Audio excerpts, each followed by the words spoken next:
자, 오늘은 이제 6장으로 이제 들어갑니다. 지난번 5장이 이제 자연 계시니까 하나님에 대한 알에 대한 그 지식을 얘기할 때 우선 칼빈의 그 논리적 구조는 먼저 일반 계시 또 자연 계시를 이제 세밀하게 분석하고, 그리고 또 이제 자연 계시와 그러니까 그런 일반 계시 어떤 오류 또 그런 것들을 이제 15장에 걸쳐서 이제 세밀하게 분석을 했어요. 그래서 우리가 이제 거기서 이제 알 수 있는 게 뭐냐면은, 칼빈은 얼마나 우리가 이제 알아야 될 게 뭐냐면, 우리가 단순히 이제 성경에 대한 그 이해와 지식이라고 하는 게 성경 자체에서 물론 열심히 얻어야 돼요. 그런데 우리가 이제 일반적 관점에서 지식이라고 하는 것, 사실 성경 자체도 하나의 지식이에요. 지식이기 때문에 이 지식을 쌓고 얻는데 우리는 이 세상의 어떤 구조적 도움을 받을 수가 있어요. 충분히. 그거를 칼빈은 얼마나 잘하고 있잖아요. 그러니까 오늘날 우리 기독교, 우리 특별히 이제 개신교인들의 그 가장 큰 문제는 뭐냐면 바로 그거예요. 일단은 하나님의 진리조차도 몰라요. 그것조차도 뭐 쉽게 얘기하면은 성경 자체에 대해서도 이해가 없는 거예요. 성경을 뭐 꼬박꼬박 어디 읽어봤어야죠. 뭐 성경이 뭐 어떻게 기본적으로 구조가 어떤지 내용이 어떤지 뭐 알아야지 뭐. 일단 그것도 없어요. 그럼 두 번째는 또 뭡니까? 우리가 하나님의 말씀을 읽을 때 그 말씀을 읽는데 필요한 어떤 인간의 어떤 지적인 구조와 체계와 전제를 많이 공부했다면은 그러면 어때요? 우리가 하나님의 진리를 아는데 훨씬 도움이 많이 된단 말이에요. 여러분, 청교도 경건서적이나 우리가 청교도 설교를 읽어보면은 어떤 사람은 그러니까 청교도 하면은 많은 그 일반 그 복음주의 신학자들이라든가 지금도 이제 많은 사람들이 청교도는 그냥 뜨거운 종교적 경건만 가진 좀 무식하고 그냥 뜨거운 경건만 가진 사람이라는 생각을 갖는 것 같아요. 근데 그건 참 오류란 말이에요. 청교도들은 영국 국교회 출신이든 비국교회 출신이든 굉장히 철학을 공부 많이 했습니다. 그리스의 어떤 문학 구조, 시, 철학, 이거에 대한 지식이 굉장히 많아요. 굉장히 많습니다. 그러니까 그런 것들을 충분히 공부하면서 성경의 진리를 그 성경의 말씀의 뛰어남, 우월함, 이 신적 말씀에 대한 가장 이 완전함에 대한 그들의 믿음이라든가 소망, 그 관점은 굉장히 뛰어난 겁니다. 그래서 우리 개혁교회, 사실 모든 그리스도인들은 자기가 하나님을 아는 그 지식을 쌓는데 필요한 모든 지적인 수고를 열심히 해야 돼요. 열심히 해야 된다면. 그리고 그것을 균형을 갖고 해야 돼요. 균형. 어느 한쪽으로 치우치면 또 안 돼요. 자칫하다가 어떤 세상의 철학이나 어떤 세상의 그 다양한 지식을 통해서 오히려 거꾸로 성경을 판단하면 안 돼요. 자, 19세기 자유주의자들의 가장 큰 오류가 뭔지 아십니까? 19세기 자유주의 신학자들의 오류가 뭐냐면 그들이 가지고 있는 철학의 전제를 가지고 성경을 판단한 거예요. 그러니까 당연히 어떻게 사람이 쉽게 동정녀 탄생이라는 게 어디 있겠냐? 어떻게 사람이 무리를 걷겠냐? 그러니까 철학의 전제를 가지고 성경을 보니까 성경에 이건 너무 황당한 말도 안 되는 그저 애들 동화나 쉽게 얘기하면 그리스 로마 신화 어떤 전설적인 그런 내용이라는 생각을 듣는 거예요.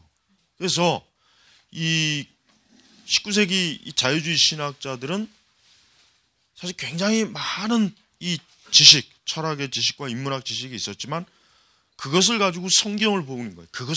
그걸 기준으로 성경을 보니까 성경의 영감도 부인하죠.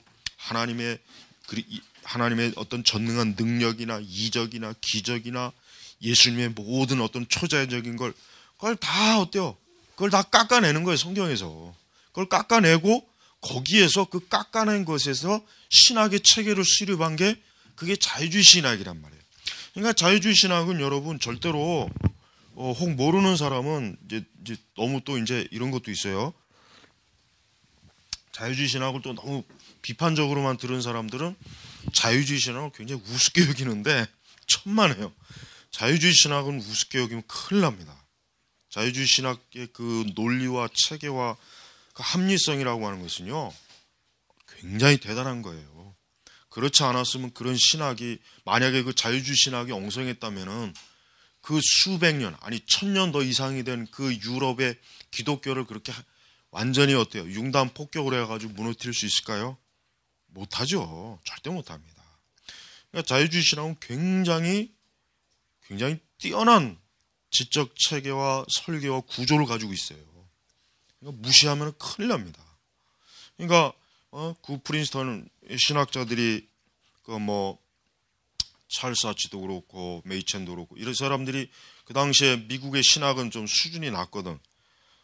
전부 다 독일에 가서 다 배웠단 말이에요. 그러나 독일에 가서 배우긴 배우되 그 자유주의 신학자들의 지적인 체계와 그 방식은 배우지만 그들의 불신앙은 배우지 않았단 말이에요.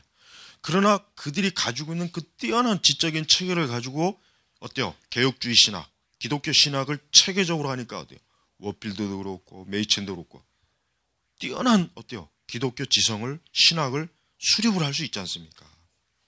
바로 그게 문제예요. 여러분, 우리가 지난 5장에서 칼빈이 일반 계시에 대한 그 여러 것들을 칼빈이 정리를 하면서 우리가 딱 볼 수 있는 게 뭐냐면, 칼빈이 굉장히 그냥 단순히 무식하게 그냥 성경만 아는 그러니까 성경만 아는 성경 신학자가 아니라 일반 어때요? 인문학과 철학에도 굉장히 뛰어난 지식을 갖고 있기 때문에 그 일반 계시의 오류가 뭔지 또 장점이 뭔지를 정확하게 알고서 어떻습니까? 이제 6장으로 넘어오면 뭐가요? 6장으로 넘어오면 이젠 특별 계시, 즉 성경의 우월성. 성경이 왜 우월하느냐? 왜 성경을 봐야 되느냐? 성경에 들어있는 하나님의 계시가 얼마나 뛰어난 것이냐라는 것을 확고하게 어때요? 여기서 정리를 하는 것이란 말이에요. 그러니까 우리가 기독교 강의를 처음 읽을 때는 일단 내용 파악이 일단 막 그냥 내용 파악하는 것 자체가 힘들지만 기독교 강의를 또 읽다 보면은 칼빈이 지금 어떠한 지식을 전제를 가지고 이 글을 지금 쓰고 있구나라고 하는 것을 봐야, 그런 걸 알아야 기독교 강의를 진짜 이해할 수 있다고 하는 거예요. 물론 지금은 이제 제가 전에도 얘기했지만은 기독교 강요를 지금 신자들은 이해를 못 합니다. 이해를 못 해요. 분명히 글자는 있는데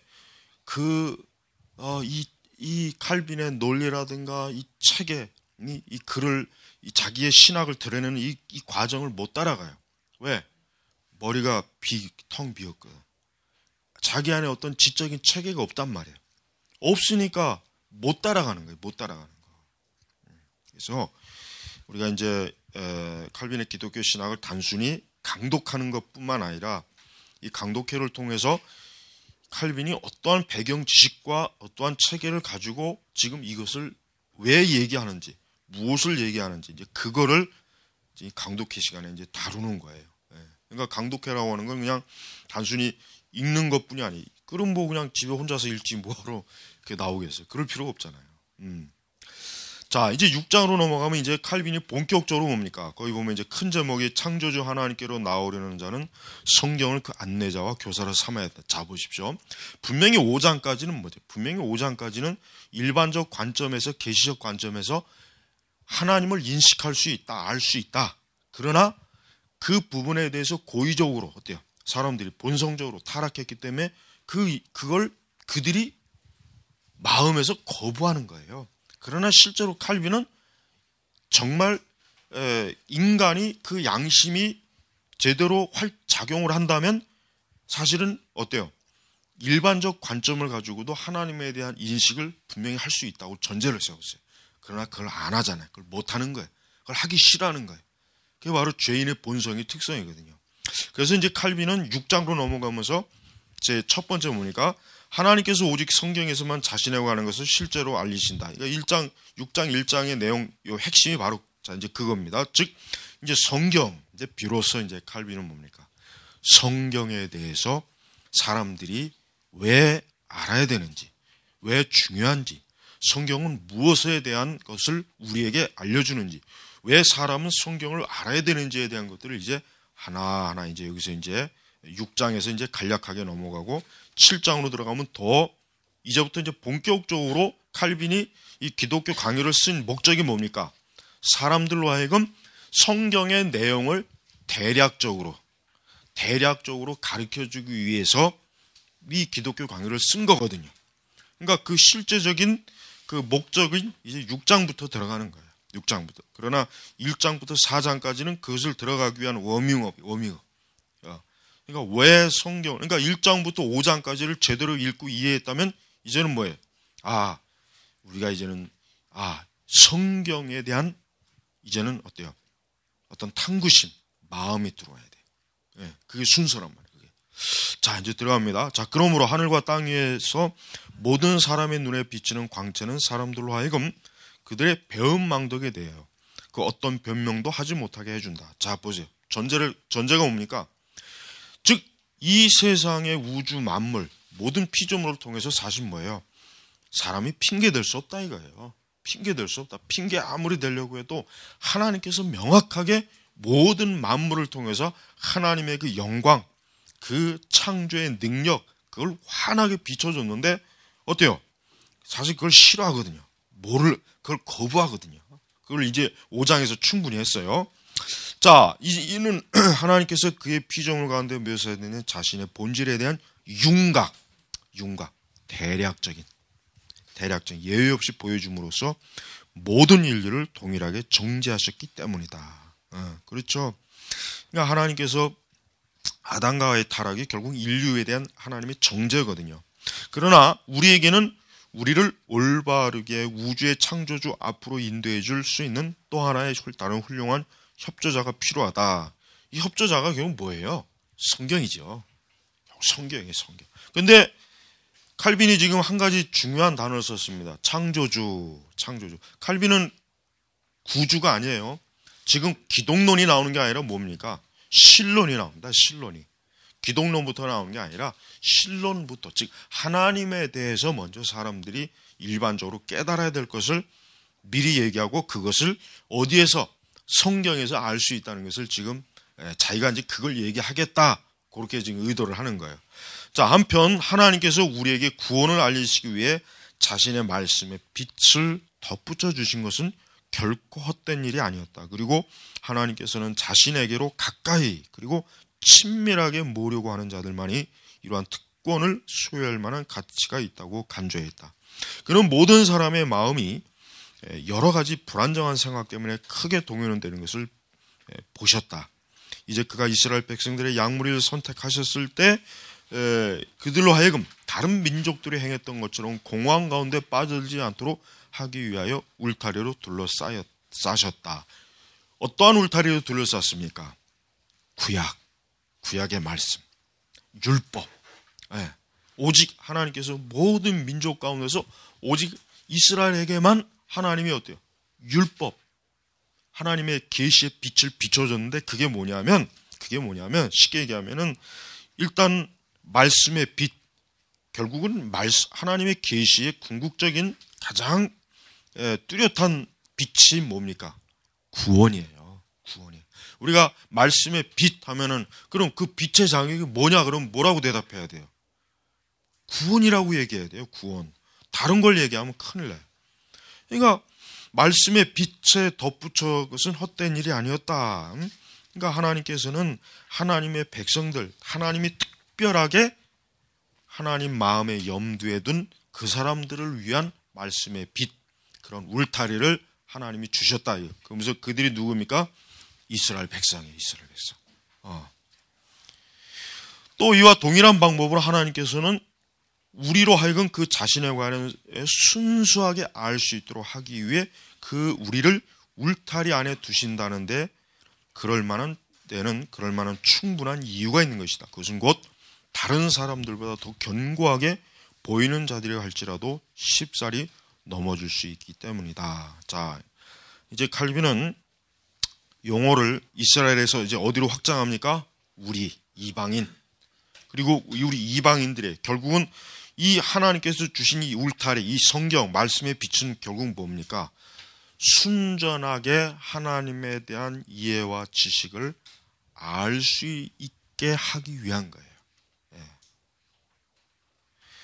19세기 어떤 그 여행을 많이 다니는 어떤 여인이, 영국의 여자가 우리 한국에 와서 일본과 한국을 거치면서 책을 하나 쓴 게 있는데, 나는 그게 아주 이해를 못하겠어, 도저히. 왜냐하면 이 서양 사람들 중에는, 서양의 그 일부 많은 그 19세기부터 해가지고 지금도 마찬가지겠지만, 특히 뭐 19세기도 많았어요. 특히 18세기와 19세기에 서양에서 굉장히 어떤 그 지식인들이 가장 그 뭐라 그럴까, 추앙을, 뭐가 신비적으로 바라본 종교가 뭔지 아십니까?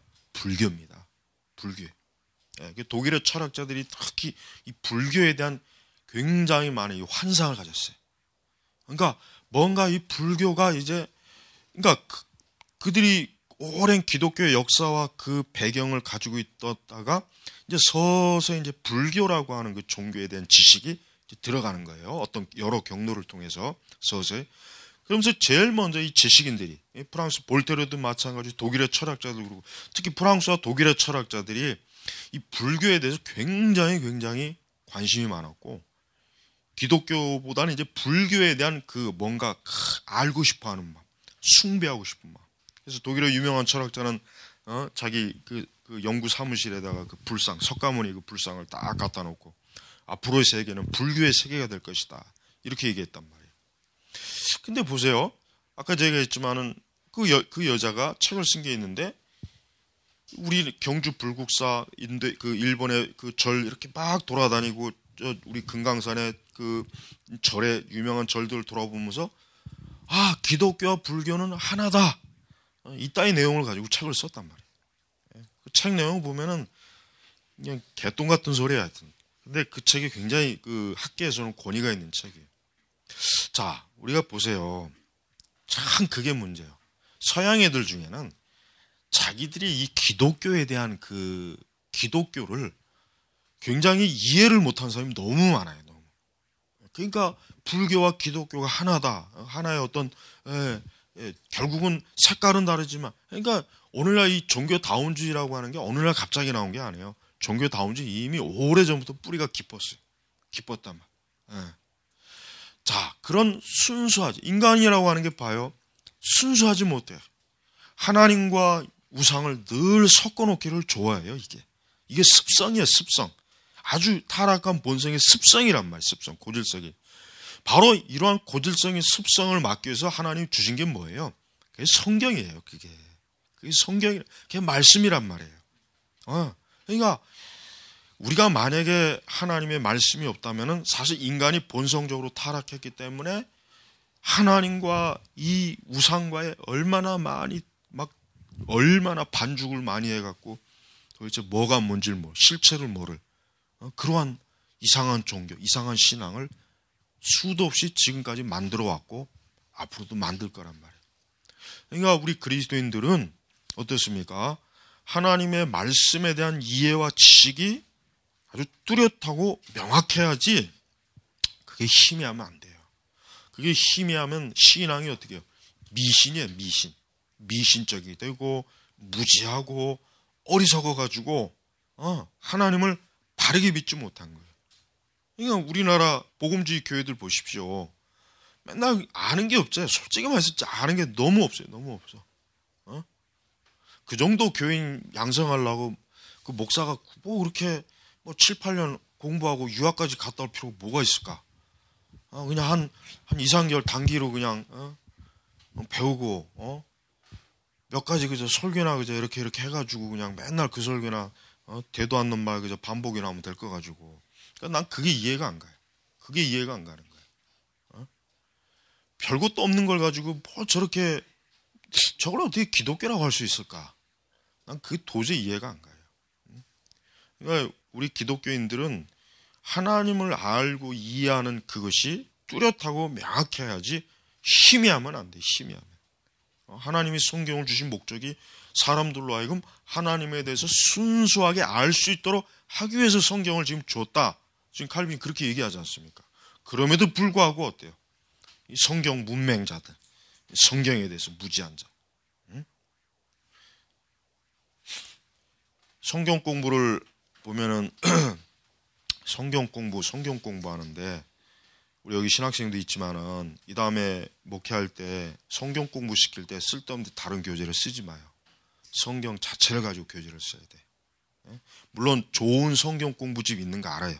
좋은 거 많은 거 아는데 그러나 성경 공부를 시킬 때는 성경 자체를 가지고 성경을 공부시켜야지 교재를 놓으면 안 돼요. 교재는 그거는 자기가 충분히 더 공부하고 많은 성경 교재를 보고 그러면서 성경을 연구하고 가르치는 사람은 그렇게 준비를 하고 배우는 사람하고 가르치는 사람이 있을 때 뭐가 있어야 됩니까? 성경만 있어야 돼요. 성경 공부 교재 그거 불필요해. 사실 둘 필요가 없어.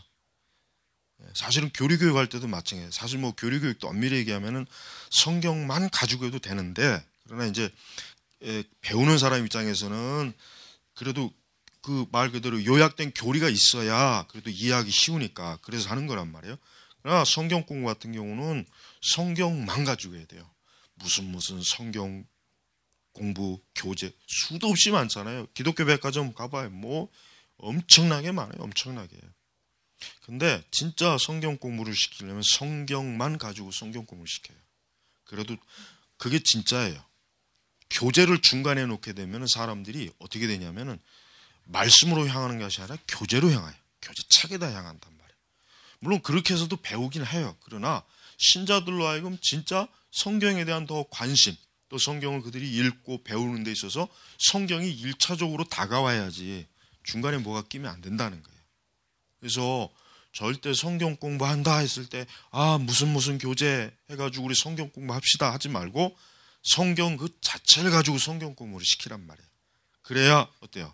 신자들에게 하나님의 말씀의 빛을 더 환히 비춰줄 수가 있어요. 다.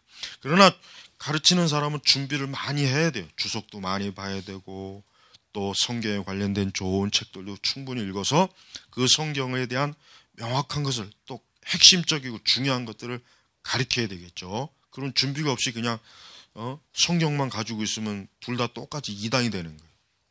이단은 그렇게 해서 탄생하는 거예요. 위대한 탄생이지 아주. 그러니까 가르치는 사람 충분히 다 좋은 성경 연구 관련된 책들을 두루두루 읽고 그런 다음에 성경을 딱 가지고 성도들은 성경만 가지고 말씀을 가르치고 배울 때 그게 진짜 제대로 된 성경 공부. 성경 공부 집이라는 게 사실 엄밀히 얘기해서 필요가 없어요. 사실 필요가 없는 거예요. 자, 계속합니다. 칼빈 이제 그 이후에 이제 잠깐 뭐 비유를 해요. 노인이나 몸에 쇠약한 자 혹은 눈병을 앓고 있는 자들은 그들 앞에 아무리 훌륭한 책이 놓여 있다 해도 다만 그것들이 어떤 분야의 책이라는 것은 어려운 분이 알겠지만 단 2개의 단어조차도 계속적으로 읽지 못할 것이다. 그러나 안경을 끼게 되면 그 도움으로 뚜렷하게 읽을 수 있을 것이다. 이와 같이 성경은 우리의 마음속에 좀 더 구체적으로 사람들의 마음속에 담겨있는 하나님에 관한 혼란한 지식을 올바르게 정돈해 줄 뿐만 아니라 우리의 우둔함을 깨닫게 하며 또한 이를 통하여 우리에게 참되신 하나님을 분명히 보여주는 것이다 라는 거예요. 자, 여기 굉장히 중요한 단어 나왔어요. 라틴어로도 나와 있잖아요. 하나님에 관한 혼란한 지식. 이 하나님에 관한 혼란한 지식에서 뭐가 나옵니까? 우상의 종교가 나오는 거예요. 미신이 나오는 거예요. 이단이 나오는 거예요. 그 다음에 또 뭡니까? 이건 보편적으로 우리 많은 그리스도인들에게 해당되는 거예요. 하나님에 대해서 바르게 알지 못하니까 그 신앙이 어때요? 명확하지가 않고 뚜렷하지가 않는 거예요. 좌충우돌을 많이 하고 스스로 시험에 많이 들고 뭔가 하나님의 실체를 하나님에 대한 아는 지식이 없으니까 스스로 힘들어해요. 신앙생활을 계속해서 뭔가 늪에 빠진 것처럼 들어왔다 올라왔다 들어왔다 올라왔다. 그게 왜 그러냐면 교회를 다녀도 신앙생활에도 하나님에 대해서 뚜렷하게 아는 지식이 없이 그냥 혼란한 여기저기 주워드는 거예요. 예를 들면 이제 특히 이제 강해 설교가 왜 중요합니까? 성경을 하나하나 한 권 한 권씩 띄어갈 때마다 어때요? 적어도 그 성경에 대해서 알아야 될 기본적인 것들을 알고 믿고 적용이 되는데, 제목 설교 같은 건 어떻게 됩니까? 제목 설교는 제일 하기 쉽고 제일 편한 게 제목 설교거든요. 이건 중구난방이에요.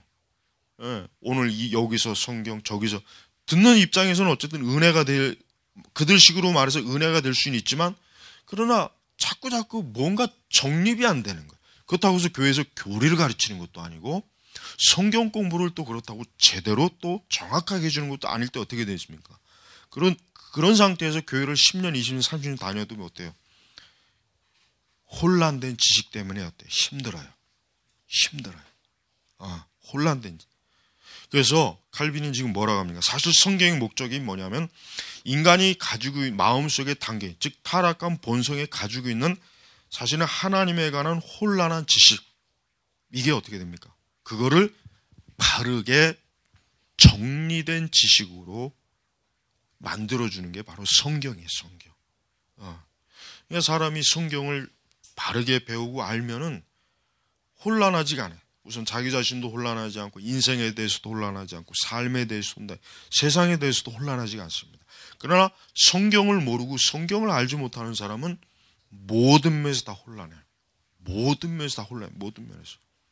그래서 세상에 그 대단하다는 철학자들이 쓴 책도 굉장히 많은 말을 하지만 혼란스러운 지식이에요. 그 책을 읽는다고 해서 사람들이 빛을 발견할 수는 없어요. 오히려 더 그냥 그거로 인해서 어떻게 됩니까? 사람이 더 교묘하게 악해지고 더 교묘하게 타락해요. 그래서 여러분, 히틀러 같은 사람도 굉장히 이 독일 근세 철학이 아주 굉장히 자기 나름대로 뛰어난 사람이에요. 근데 결국 그 철학을 혼합해서 결국 만든 게 뭡니까? 히틀러의 제3제국이란 말이에요. 그 다음에 그 독일 게르만족의 우세함. 다른 모든 민족은 다 2등품, 3등품이고 오직 게르만 민족만. 여러분 그 25시란 영화 봤어요? 25시란 영화? 옛날 고전이에요. 25시. 그거는 한번 봐요, 나중에. 그 25시 내용이 뭡니까? 그 작가가 굉장히 우리나라를 참 좋아했죠. 이미 오래전에 죽었지만. 게르만, 그 독일 나치 시대 때 그 영화 굉장히 재밌어요. 재밌고 의미가 깊어요. 그때 나치가 무슨 정책을 폈냐? 우리 민족이, 게르만 민족이 우세하다 해가지고 그 나치 그들이 발행하는 그 어떤 권위 있는 그 월간지에다가 표지 사진을, 가장 정통적 게르만 사람이 누굴까 막 이렇게 찾아다니다가 그 책의 그 영화의 주인공을 발견한 거예요. 아주 이 사람이 딱 이제 사진 찍어가지고 그냥 이 사람이 이 전형적인 게르만 민족의 표준이다 해가지고 이제 거기서부터 이제 벌어지는 아주 온갖 웃기는 여러 일들이 있는데, 그러니까 이 게르만 민족이 우세하다고 하니까 다른 민족은 어때요? 가치가 없는 거예요. 특히 유대인들은 아주 박멸해야 될 민족, 없어져야 될 민족, 그러니까 다 잡아 죽여서 없애야 될 민족으로 규정한 거예요. 특히 유대 민족. 그러니까 히틀러가 그러한 사상과 생각을 어디서 빌려왔냐? 독일의 철학자들에게서 빌려온 거예요. 다 우리가 위대하다고 그렇게 칭송하는 그 철학자들에게서 다 개념을 다 빌려온 거란 말이에요. 보세요. 그러니까 세상에서 아무리 많은 지식을 쌓고 공부를 하고 인문학 공부를 많이 해도 그것을 믹스해가지고 만들어낸 결과가 뭐냐? 인간을 더 좋게 하는 게 아니라 사실은 뭡니까? 더 나쁘게 합니다. 역사를 보면은 많이 배운 놈들이, 여러분 그 크메르 루즈나 이런 우리가 여러분들이 잘 몰라서 그렇지, 그 베트남 그 주변에 있는 그 국가들, 그 푸놈펜, 크메르족 이런 얼마나 많은 학살을 했어요. 킬링핀트 영화 봤죠. 근데 그걸 주도한 애들이 누군지 아십니까? 프랑스에 가서 다 공부한 애들이에요. 프랑스에 가서 다 거기서 공부한 애들. 20대 그 국가에서 장학금을 받고 20대 선발돼가지고 프랑스에 가서 공부한 애들이 나중에 돌아와가지고 킬링핀드라고 하는 학살을 다 걔들이 한 거란 말이에요. 여러분, 성경을 너무 우습게 여기는 사람이 많아요. 우리 그리스도인들도 많고 목사들도 많아요. 신학자들도 많아요. 성경이 왜 빛인지 아십니까? 인간의 이 멍청하고 죄악으로 짬뽕이 된 이 생각을 빛을 주는 거예요. 밝게 해주는 거예요. 그래서 정상적인 사람으로 만들어주는 거예요. 영혼도 정상적이고 지성도 정상적이고 마음도 모든 게 정상적인 사람으로 만들어준 게 뭡니까? 성경의 말씀이란 말이에요. 성경을 너무, 그러니까 이게 또 항상 나는 이걸 내가 좀 꼭 얘기하고 싶은 거는, 물론 하나님의 말씀은 아까 내가 얘기했지만 빛은 구원의 기능을 가지고 있는 거예요. 그러나 그것만이 아니에요. 하나님께서는 우리를 영혼 구원만 확 시켜서 우리를 내버려 두는 게 아니라, 아까 얘기했지만은 우리의 영혼이 구원받음으로 말미암아 하나님을 알게 되므로 그 이후부터 뭡니까?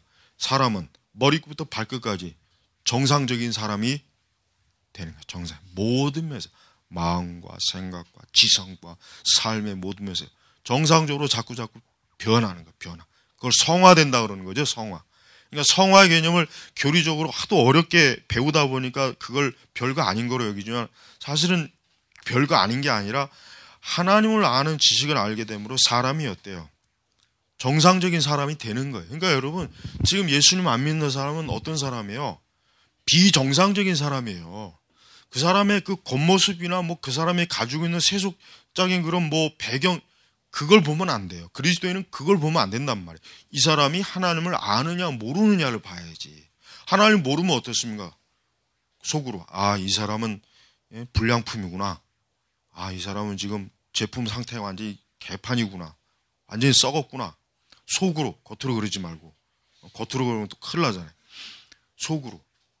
그럼 그런 사람들을 어떻게 해야 정상적으로 만들 수 있습니까? 저 공자, 논어, 맹자를 많이 배워야 될까요? 아니면 저 불교 절에 가가지고 머리 깎고 들어가서 몇 달 동안, 겨울에 3개월, 여름에 3개월 방구석에 처박았고 참선을 해야 됩니까? 어떻게 되겠습니까? 많은 철학을 배우게 해야 될까요? 아닙니다. 성경을 가야 돼요. 하나님의 말씀을 가르쳐야 된단 말이에요. 여러분, 지금 칼빈은 굉장히 점잖게 얘기했지만은, 칼빈은 뭡니까? 여기도 있지만 우리의 우둔함을, 한마디로 멍청하다는 얘기예요. 하나님 모르면 멍청하다, 돌대가리다. 그건 사람 구실을 못한다는 거예요. 칼빈의 얘기는 우둔하다는 그 라틴어 원래 표현 자체가. 네. 그러니까 그런 우둔함을 어떻게 깨닫게 하냐? 하나님의 말씀 외에는 없다는 거예요. 말씀 외에는 없다는 겁니다. 그 다음에 이것이 바로 하나님의 특별하신 선물, 특별하신 선물이라고 표현했어요. 특별하신 선물도 그냥 선물이 아니라 말씀은 특별한 선물, 아주 특별한. 근데 이렇게 좋은 특별한 선물, 은사를 놔두고 방언을 그렇게 열심히 구하고 무슨 입신, 투사, 병 고치는 거, 그렇게 그런 거를 추구한다는 게 얼마나 어리석습니까? 아마도 칼빈 선생이 오늘날 와서 은사주의를 돌아보면은 가장 좋은 하나님의 말씀에 이 은사를 놔두고 선물을 놔두고 왜 저들이 험한 것을 저렇게 쫓아갈까? 굉장히 이상하게 볼 거예요. 예? 자, 다시 말하면 하나님께서 자신의 교회를 가르치기 위하여 무언의 교사를 사용하실 뿐만 아니라 자신의 거룩한 입까지도 친히 여시는 것이다. 또한 그는 선택받은 자들은 마땅히 어떤 신을 경배한다고 가르칠 뿐만 아니라 그 자신이 그들이 경배드려야 할 바로 그 하나님이심을 보여주신다. 그렇습니다. 이 성경은 쉽게 말하면 하나님께서 사람들로 하여금 너희들이 분명히 본성적으로 어떤 누군가를 경배할 거다. 분명히 경배할 것이다. 그런데 바로 진짜 경배해야 될 분이 누구냐? 바로 나, 하나님이라는 것을 이 성경을 통해서 가르쳐주기 위함이다. 이렇게 얘기하는 거예요. 그러니까 성경을 잘 알고 성경을 아는 사람들은 절대 우상숭배 안 하죠. 우상숭배 안 합니다. 왜? 성경을 읽으면 하나님 외에는 다른 신은 없구나. 하나님 외에 다른 건 다 우상이구나. 그것이 보이는 형상이든 보이지 않는 것이든 하나님 외에는 다 우상이구나. 깨닫게 된다는 거예요. 깨닫게. 성경을 정말 제대로 읽었다면. 바로 하나님 그걸 지금 이 칼빈이 지금 얘기하는 겁니다. 그가 처음부터 자신의 교회에 대해 이런 계획을 세우신 것은 그 일반적인 증거들 이외에, 일반적인 증거가 뭡니까? 일반 계시. 일반 계시요. 외에 그를 인식하는 데 있어서 매우 분명하고 확실한 수단이 되는 자신의 말씀을 주시려는 데 있었다. 여기서 이제 칼빈이 그 일반 계시에 대해서 5장에서 그냥 굉장히 많은 얘기를 했는데 이제 뭡니까? 그 일반 증거들 이외에 하나님을 인식하는데, 즉 하나님을 아는데, 하나님을 깨닫는데 확실한 그 뭐냐? 수단이 뭡니까? 성경 말씀이다. 바로 이 얘기를 하는 거예요. 이 얘기를 하는 거예요. 그래서 우리는 오늘날 우리 그리스도인들, 우리 개신교도들이 왜 신앙이 이렇게 좀 엉망이 되었느냐라고 하는 것을 여러 가지로 분석할 수 있지만은 뭐니 해도 하나님의 말씀에 대한 무지입니다.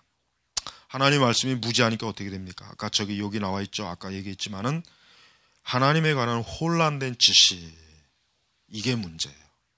아예 지식이 없으면 차라리 나아요. 근데 이 혼란된 지식이 뭐가 만듭니까? 혼란된 지식이 신천지를 만드는 거예요. 통일교를 만드는 거예요. 여호와의 증인을 만드는 거예요. 하나님의 안상은 같은 사람, 그런 또 제7일 안식교, 몰몬교, 이 혼란된 지식이 일권 만들고, 그보다 조금 덜 혼란된 지식이지만 역시 거기서 거긴 게 뭡니까? 은사주의, 또 신사도, 신비주의, 이런 것들, 자유주의. 그러니까 이 혼란된 지식이 지금 우리 기독교에서 얼마나 가득해요. 좀 더 구체적으로 들어가면 역시 각 사람을 볼 때, 각 사람, 각 신자, 교회를 현재 다니고 있는 어쨌든 각 신자를 볼 때 얼마만큼 그 사람들이 하나님을 아는 지식이 뚜렷하고 명확하게 바르게 인식하고 있는가 하는 걸 한번 조사해 본다면 어떤 결과가 나오겠습니까? 어떤 결과가 나오겠습니까? 십계명도 외울 줄 모르고, 주기도문도 모르고, 성경이 몇 권인지도 모르고, 산상수훈이 어디 붙어 있는지도 모르고, 성경에 나와 있는 이야기 자체, 그 말씀 자체가 를 모르는 사람이 어떻게 그가 하나님에 대해서 아무리 무슨 얘기를 하고 어떤 체험을 얘기해도 그 사람이 과연 하나님을 바르게 믿을 수 있겠는가? 못 믿어요, 못 믿는 거예요.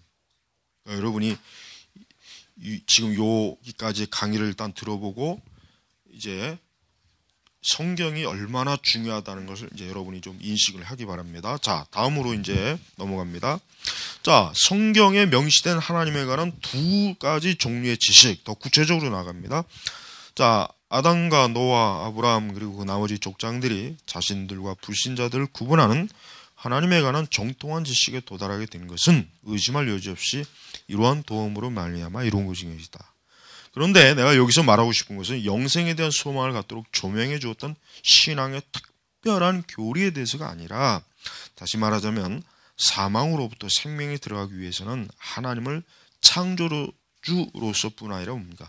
구속주로서도 알아야만 하는 것이다.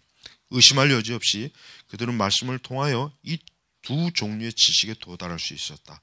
자, 구약 성경의 이 믿음의 선진들, 그러니까 지금 아브라함, 노아, 아담, 노아, 아브라함, 이삭, 야곱. 자, 이 사람들이 뭐예요? 두 종류의 지식을 갖고 있는 거예요. 뭐예요? 첫째, 하나님이 이 세상의 창조주. 그래요. 하나님이 이 세상에 창조하신 분이다. 그러나 또 하나 뭡니까? 구원의 구속주의 구속주. 그래서 여러분, 우리가 지금 아담이 가장 흔하게 나오는 질문이 뭡니까? 좀 어려운 질문. 아담이 구원을 받았을까요? 안 받았을까요? 이 질문이 많이 나와요. 저는 아담이 구원 받았다고 확신합니다. 왜냐하면 아담은 하나님을 타락 이후에 하나님께 제사하는 법을 아담이 배웠어요. 예. 그러니까 하나님께서는 아담이 그 죄를 속죄할 수 있는 하나님의 계시를 아담에게 알려줬단 말이에요. 그러니까 아담을 알고 있었단 말이에요. 그러니까 그걸 그대로 아벨이 본받아서 행했고, 그 이후에 이제 셋 계열, 가인 계열 말고 셋 계열은 계속해서 어떻게 해요? 영적으로 하나님을 아는 지식이 바르게 계속 내려갔어요. 그러나 그 사람들은 그 셋 계열은 어때요? 하나님을 창조주뿐만 아니라 구원자로서도 알았다 이거예요. 구원자로서도. 그러니까 두 가지 지식이, 어떠한 지식이 있어야 되고요. 사람이 어떠한 지식이요? 창조주 하나님. 그다음에 또 하나 뭡니까? 구원하신 하나님. 이제 물론 이 구원하신 하나님이라고 하는 게 이제 우리가 기독론적으로 봤을 때 결국 예수님을 얘기하는 거죠. 그런데 여기서 지금 말하는 것은 우리는 하나님이 우리의 구주다라고 해도 틀린 말은 아니에요. 절대 틀린 말은 아니에요. 물론 우리가 더 예수 그리스도 하나님의 아들 독생자 예수님을 믿어야 됩니다. 이게 이제 복음의 핵심인데 그걸 전제로 한 상태에서 하나님은 우리의 구주십니다라고 해도 틀린 말은 아니라는 거예요. 그러니까 요거는 잘 이해해야 돼요. 요거를. 예. 자, 그래서 이제 칼빈은 순서대로 볼 때 하나님은 원래 세계를 창조하시고 통치하신 분이라는 사실을 알게 해주는 지식이 맨 먼저 나온다. 그렇죠? 창세기 나오죠.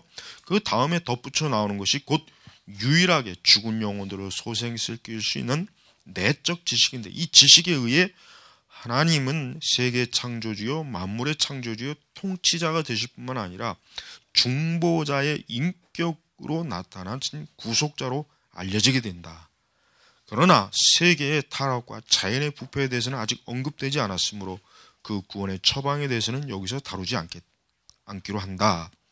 그러니까 계속해서 지금 창조주, 만물의 창시자, 그러면서 중보자의 인격으로 나타나신 구속주로 알려지게 된다. 그러니까 아브라함이 특별히 이제 우리가 아브라함을 딱 볼 때 아브라함은 단순히 그냥 하나님이라고 하는 어떤 그 굉장한 존재가 자기를 가나안으로 불렀다는 것만 안 게 아니에요.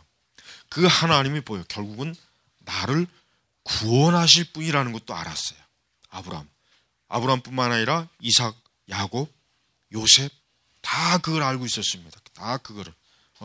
그래서 하나님께서는 그 아브라함 계열을 이후에 물론 그 이전에 이제 또 계열도 있지만은 그들을 통해서 하나님이 저들을 구원하실 분이라고 하는 것에 대한 확고한 믿음, 그 믿음이 그들 속에 계속 있었던 거예요. 그래서 히브리서 11장에는 봐요. 믿음으로 어때요? 하나님. 그들이 그 믿음이라고 하는 게 뭡니까? 그냥 하나님 믿어서 복을 받는 믿음이 아니에요.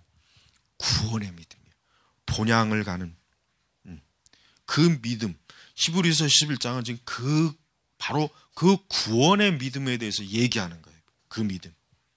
근데 요걸 이제 은사주의자들은 그 믿음을 돈 버는데 쓰잖아요. 돈 버는데, 복 받는데.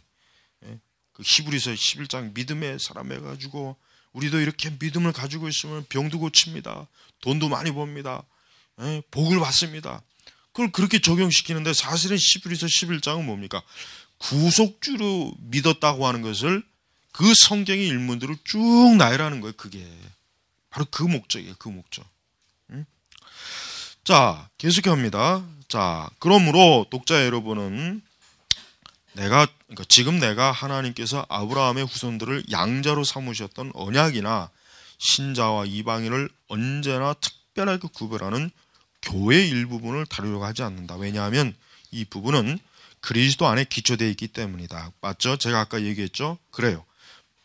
예수 그리스도 그분의 이제 기독론을 다루는 부분에 있어서 이제 이게 더 구체적으로 나와야지 아직 이제 하나님에 관한 그 신론 부분에서는 굳이 이제 이걸 얘기할 이유는 없거든요. 그러니까 이걸 이제 다음으로 미루는 거예요. 이제 계속 이제 우리가 이제 뭐 일곱만 배우는 게 아니까 이제 자 나는 여기에서 다만 우리가 어떻게 하면 세계를 창조하신 하나님이 임의대로 고안해낸 여러 잡신들의 무리와는 전적으로 구별될 수 있다는 사실을 성경으로부터 배워야 하는 것에 대해서 논의하려고 한다. 그렇죠?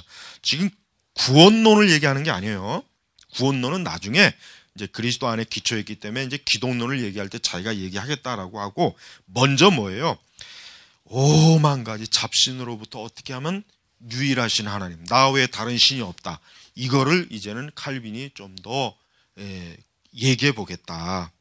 이 일련의 문제들은 나중에 적절한 순서를 따라 구속론으로 이끌어갈 것이다. 그렇죠. 하나님을 바르게 알게 되면 어떻게 됩니까?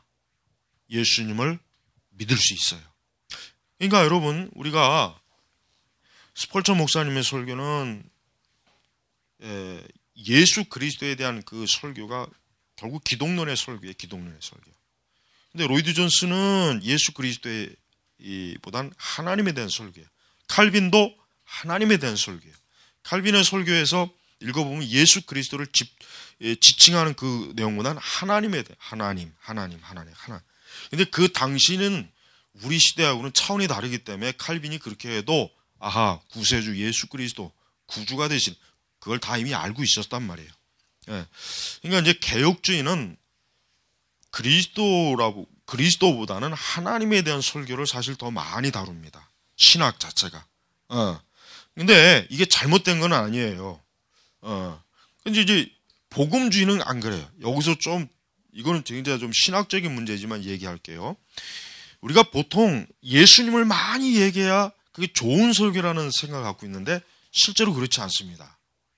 물론 그걸 안 하는 것보단 나아요. 근데 지금 칼빈의 이 기독교 강요도 마찬가지지만 우리가 전통적으로 개혁신학에서는 신자들에게 하나님을 먼저 충분히 바르게 알려줘요. 그러면 어떻게 됩니까? 신약의 그리스도를 제대로 알 수 있어요. 그러나 만약에 신론을 제대로 안 가르친 상태에서 예수님을 얘기하게 되면 이단은 빠집니다. 그럴 경우가 너무 많아요. 우리 한국에서 발생한 이단들 보세요. 걔들 보세요. 하나님에 대해서 전혀 얘기 안 하잖아요. 그래도 예수님은 얘기해요. 또 간혹가다. 신론이 없는 거예요.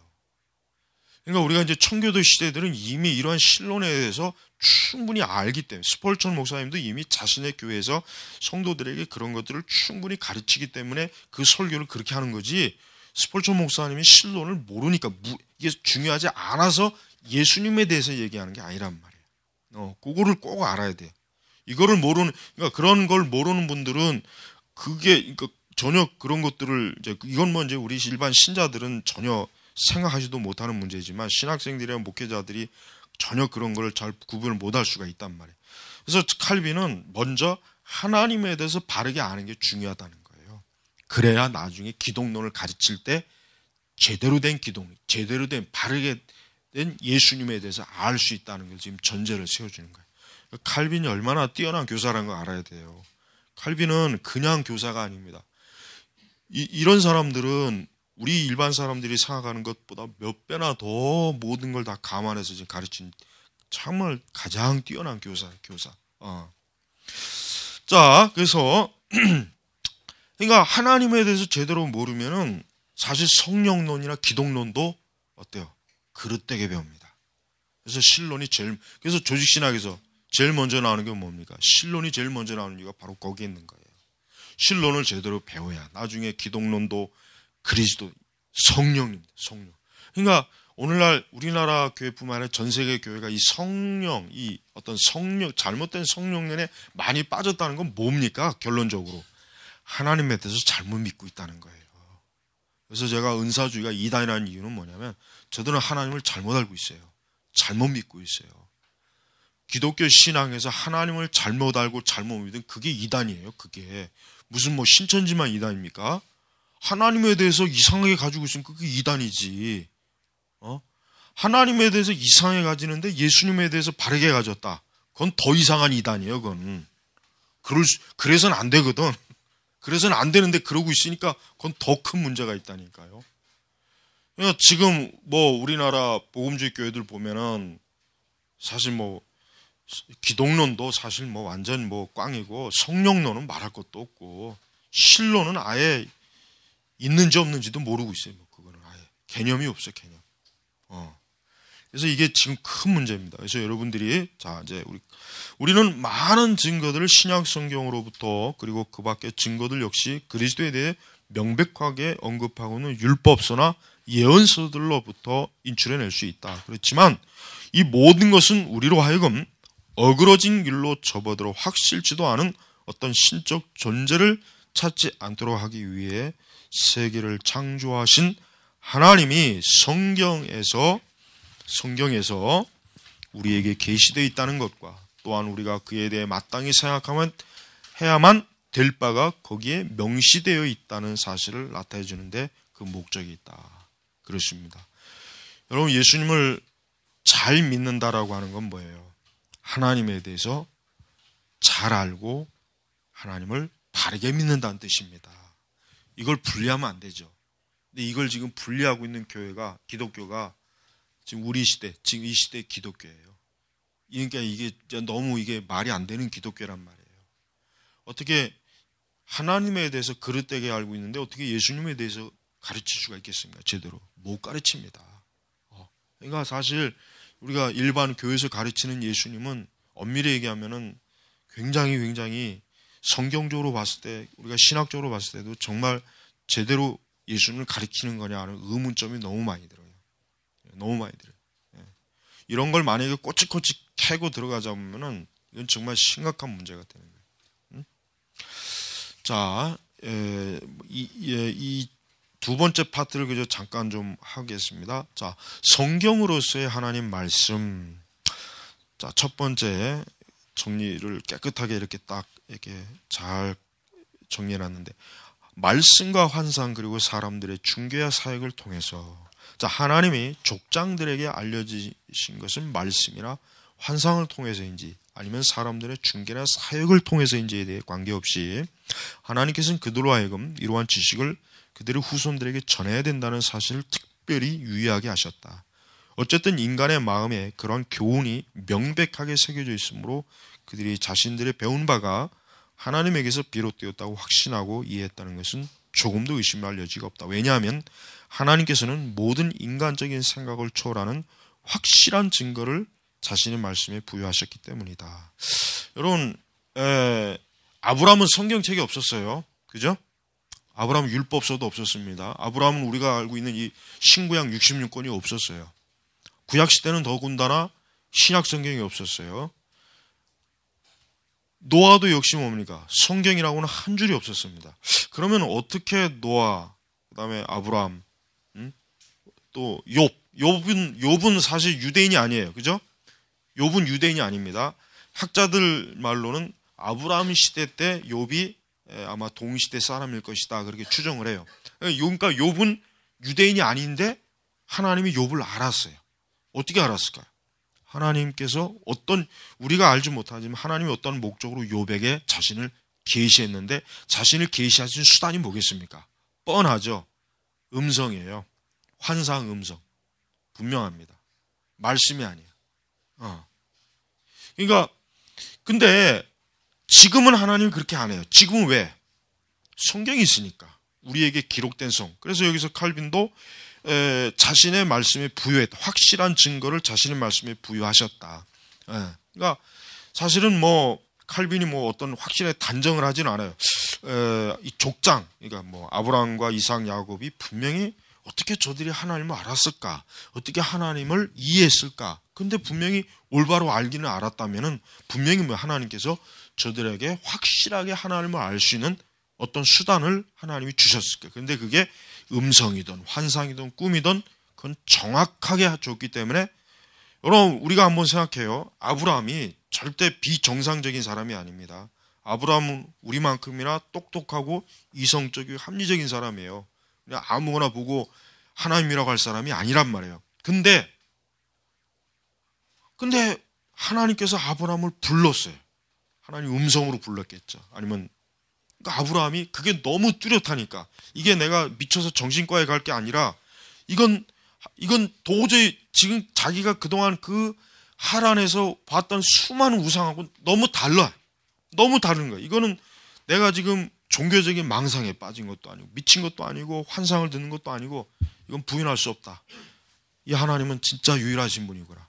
이분이 지금 나에게 명령하시구나. 이걸 내가 따르지 않은 데였구나. 아브라함은 이성적으로 판단해서 하나님을 따른 거예요. 절대 아브라함이 혹시라도 성경을 보고 야 나도 아브라함처럼 그러면 그 미친놈 소리 들어요. 큰일 나. 지금 그렇게 하면 안 돼. 지금 그렇게 하면 큰일 나요. 아브라함 시대 때는 하나님께서 아브라함에게 도저히 아브라함 스스로가 부정할 수 없는, 부인할 수 없는 방식으로 하나님을 계시했어요. 그러니까 아브라함이 무릎을 꿇고 굴복한 거예요. 그러니까 그 70년 넘게 살았던 거기에서 떠나 가나안으로 가는 이유가 뭐겠어요? 노망난 게 아니란 말이에요. 어떤 종교적 환상에 빠져갖고 헤맨 게 아니에요. 어떻게 합니까? 도저히 하나님을 부인할 수 없는 하나님의 실체를 아브라함이 알고 보았고 들었기 때문에 그 하나님을 따라가도 아무 문제가 없구나라는 것을 아브라함이 명확하게 인식을 했단 말이에요. 지금 바로 칼빈이 지금 첫 번째 지금 그걸 얘기하는 거예요. 그런데 이게 지금 우리 안에 어떤 형태로요? 말씀의 형태로. 그러니까 우리가 신약 시대는 이 보편적으로 말씀이 들어가잖아요. 거기에서는 하나님이 꿈이나 환상이나 음성을 하나님은 진짜 100만 번에 한 번 아니면 1000만 번에 한 번 혹 있을까 말까 하지 전부 뭐로 인도하십니까? 성경의 말씀으로 인도해요. 그런데 성경이 번역되지 않거나 아니면 이런 하나님의 말씀에 대한 지식이 보편화되지 않아서 도대체가 그럴 때는 우리가 인정할 게 있어요. 하나님의 특별한 하나님의 자기 자신을 알리는 하나님의 방식이 있어요. 그 있단 말이에요. 그걸 부정하면 안 돼요. 하나님이 맘만 먹으시면 저 하늘에서 문을 활짝 열어서 천국을 보여줄 수 있습니다. 전 세계 사람한테. 지옥도 보여줄 수 있어요. 천사도 하나님 그거 안 하셔요. 갈 필요가 없어요. 왜? 성경이 있잖아요. 성경이 있거든. 그러니까 우리가 오늘 우리 시대는 교회가 바로 서려면 어떻게 됩니까? 종교개혁자들이 말하는 것처럼 하나님의 말씀으로 교회와 하나님의 백성들이 하나님의 말씀으로 바르게 깨달으면 어때요? 그건 확실하고 분명해. 틀림이 없는 거예요. 그래서 여러분 우리가 이 기독교 강요에서 이렇게 가르치는 이 강요의 내용을 잘 여러분이 안다면은 정말 신학자라고 말해도 부족함이 없어요. 지금 시대는. 그러니까 여러분이 오늘 강의한 거를 한번 여러분이 다시 한번 또 한번 반복해서 들어보고 여러분이 또 이걸 읽어봐서 여러분이 또 개인적으로 더 한번 노력해보고 탐구해보길 바랍니다. 기도하겠습니다. 하나님 아버지, 오늘 이제 기독교 강요의 강독회, 오늘 이 특별히 하나님의 말씀에 대한 이 기독교 강요의 내용을 공부했습니다. 저희가 참으로 잘 알고 있고 또 많이 듣지만서도 하나님의 말씀에 사실 굉장히 무지하고 하나님을 아는 게 너무 부족합니다. 우리 선민교회 우리 모든 교우들 참 하나님을 알기를 자기 인생의 가장 첫 번째 목표로 세우면서 살 수 있는 영광스러운 그런 삶, 인생이 되도록 축복해 주옵소서. 오늘도 너무 감사하며 예수님의 이름으로 기도 올렸습니다. 아멘.